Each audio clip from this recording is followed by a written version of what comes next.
पोषण माह अभियानाचं नियोजन केलेलं आहे आणि आपण इथं आपल्या रविवार आपल्या सगळ्या अंगणवाड्याच्या मदतनीस कार्यकर्त्या आणि तुम्ही सर्व बायका उपस्थित आहेत आणि आम्ही हे पोषण अभियान दरवर्षीच करतो। तर याच्या पाठीमागचा उद्देश म्हणजे आपल्याला ह्या दिवसात भरपूर पाऊस हे झालेला असतं आणि आपल्या शेतामध्ये जे आपले धान्य फळं फुलं यामधून आपल्या शरीराला ज्या वेगवेगळे घटक मिळतात ते आम्ही याच्या माध्यमातून सांगायचे तुम्हाला प्रयत्न करतो। म्हणजे सही पोषण जे पोषण जर आपल्या आईला बरोबर मातेला जर योग्य प्रमाणात तिला आहार व्यवस्थित हे नाही झालं तिच्या गर्भात तिच्या बाळाची वाढ नाही झाली तर ते बाळ काय होतं पुढे चालून कुपोषित होतं। त्यासाठी आईला ती गरोदरपणाच्या काळात तिनं तिच्या आहाराकडं आरोग्याकडं आणि लसीकरण ह्या सगळ्या गोष्टीकडं विशेष लक्ष दिलं पाहिजे। म्हणजे 1000 दिवस असतील ते बाळाचे त्यातले 272 दिवस सॉरी 276 दिवस हे आईच्या गर्भातले असते। तर त्या दिवसात आईला कोणता आहार घ्यायचा म्हणजे कोणत्या आहारातून काय मिळतं कडधान्य घ्यायचं। तुम्ही जर नॉनव्हेज खात असाल तर अंडे मांस मासे या सगळ्या गोष्टी घ्यायच्या जे आपल्या घरात भेटतं ते असं नाही का आपल्याला काजू बदाम हेच भेटतं त्याच्यातूनच आपल्याला सगळे घटक मिळतात असं काही नाही।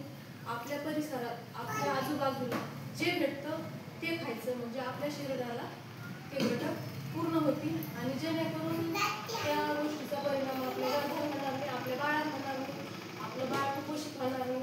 आपलं बाळ जर कुपोषित झालं तर भविष्यात होणाऱ्या ज्या अडचणी असतात घरात जर बाळ कुपोषित असतं म्हणजे आजारी असतं तर सगळं घर डिस्टर्ब होतं पैसा जातो वेळ जातो ना आणि मग त्याच्या पाठीमागं हेच असते सरकारचं सांगायचं का बाबा हे जे पॅकेट दिलेले THRचे याच्या सुद्धा वेगवेगळ्या पाककृती तयार करता येतात आणि त्या पाककृतीमधून आपण जेवढे काही पोषक घटक असतील ते आपल्याला म्हणजे सर्वसामान्यासाठी ही अंगणवाडी एक संकल्पना आहे का इथं समज हे जे मिळतंय हे काही तुम्हाला असं वाटतंय का बाबा हे असं हे पॅकेट आहे ह्या पॅकेटमध्ये काय आहे पण त्या पॅकेटमध्ये म्हणजे पोषक तत्व आहे आणि ते तुमच्या शरीराला आवश्यक असते। ते तुमच्या बाळाला किती न्यूट्रिशन किती प्रोटीन किती कॅल्शियम किती कॅलरीज ते सगळे घटक असतात आणि ते तोलून मापून आपल्याला आहार घ्यायचा असतो।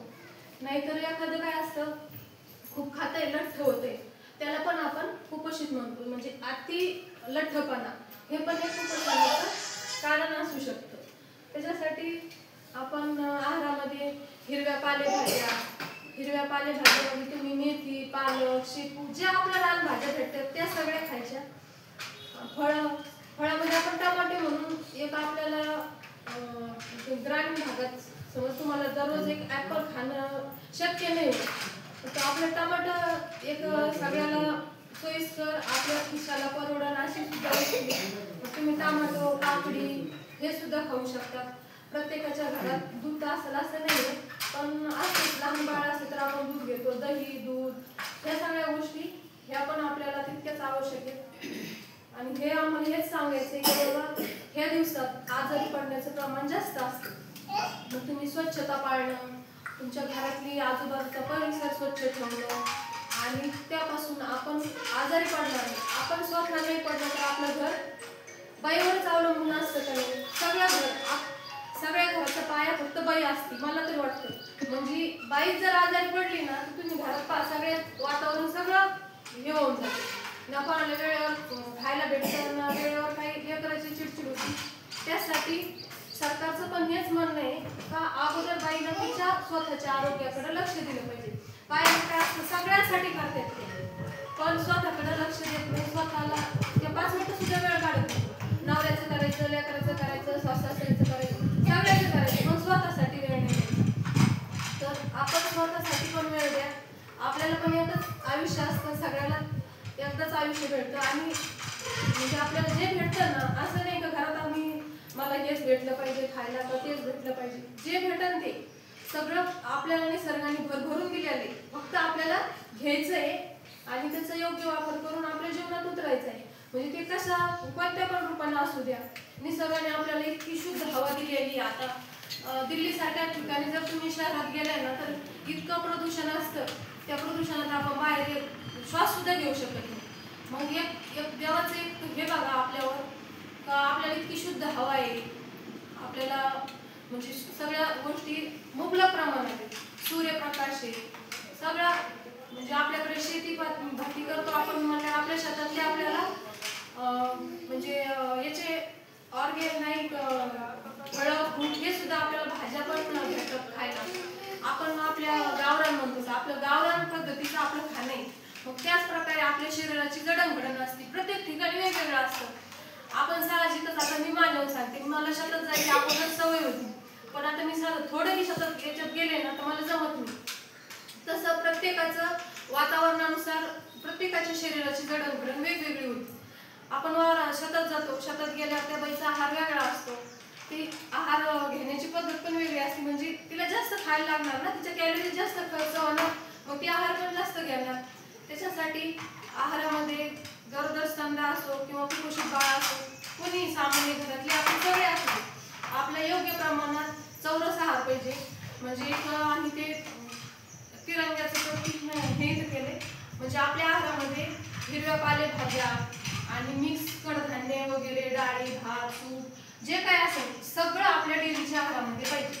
जे नॉनव्हेज खात नाही त्यांनी कडधान्य जास्त खायचं, डाळी खायच्या.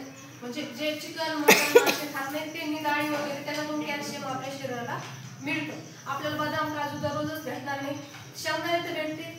तुम्ही मुठभर शेंगदाणे भिजू घालायचे, रात्री सकाळी ते शेंगदाणे खायचे. ते पण एक चांगला आहाराचा हे असू शकतो पर्याय बदाम काजूच्या याच्या ऐवजी. तुम्ही दूध वगैरे डेली तर कोणी दूध पितच नाही, पण मुलांना तर देतात ना. मग त्याच्यामध्ये ना थोडी हळद टाकून द्यायची आणि थोडं तूप टाकून द्यायचं, घरचं तूप आपलं, ते पण मुलांना किंवा आपल्याला ज्याला जे होईल ना त्यांनी ते घ्यायचं. म्हणजे उद्या तुम्हाला भविष्यात होणारे आजार आणि त्याचे धोके टाळावे म्हणून आमचं हे सांगायचं हे असतं. आणि त्याच्यामुळे आमचे कार्यक्रम असे सतत होत असते. याच्यानंतर ताई बोलते.